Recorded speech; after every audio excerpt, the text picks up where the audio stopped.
అదే RTV app వార్తల్ని క్షణాల్లో చదివే అవకాశం ఉంటుంది. ఒక న్యూస్ పేపర్, ఒక టెలివిజన్ ఛానల్ మీ చేతుల్లో ఎప్పుడూ ఉంటాయి.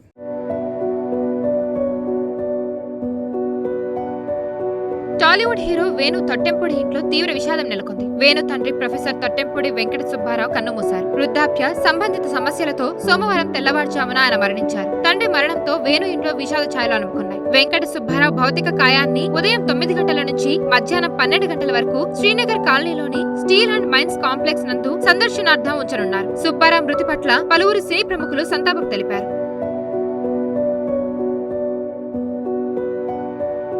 ఇక ఈ రోజు మధ్యాహ్నం జూబ్లీ హిల్స్ లోని మహాప్రస్థానంలో ప్రొఫెసర్ తొట్టెంపూడి వెంకట సుబ్బారావు అంత్యక్రియలు నిర్వహించనున్నట్లు కుటుంబ సభ్యులు తెలిపారు. వేణు స్వయంవరంతో తన కెరియర్ ని 1999లో ప్రారంభించారు. 2013లో వచ్చిన రామాచారి సినిమా తర్వాత సినీ రంగానికి ఆయన దూరమయ్యారు. ఇటీవల రవితేజ హీరోగా నటించిన రామారావు ఆన్ డ్యూటీ సినిమాతో రీ ఎంట్రీ ఇచ్చారు. అతిథి అనే వెబ్ సిరీస్ లోనూ నటించారు. ప్రస్తుతం మరికొన్ని ప్రాజెక్టులతో వేణు ఫుల్ బిజీగా ఉన్నారు.